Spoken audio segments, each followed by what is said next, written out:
igramo sa Vespremom, razmišljamo o Parizu. To bi trebala biti kao neka zadnja proba, međutim nismo ni tu svi baš, ali sigurno je to jedna dobra provjera pred Pariz, šta možemo, gdje imamo nedostatke, šta možemo još popraviti u 7 dana. Dakle, igramo sa jednim protivnikom koji je među 3 ekipe sigurno u Europi po kvaliteti. To je odlična baš provjera.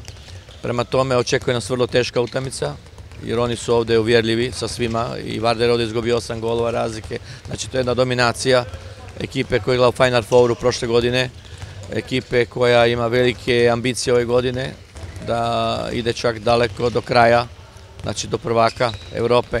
Prema tome sve sam time rekao. Mi imamo sutra ovdje 9 igrača koji su između 18 i 22 godine.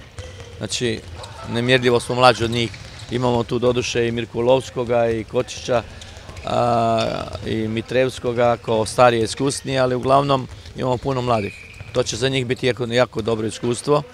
Možda i samo doverba ako budu dobro odigrali. U svakom slučaju, ako želimo se suprotstaviti Vespremu, morat ćemo pružiti jednu jako dobru igru. Tako da, kažem, to će dobro doći pred Pariz, jer Pariz nas ne očekuje nas isto tako jedan vrlo moćan protivnik.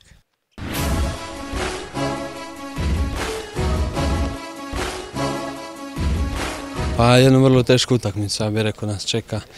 Došli smo malo u slabijem sastavu, pa mislim borit ćemo se i nadamo se najboljem pobjedi.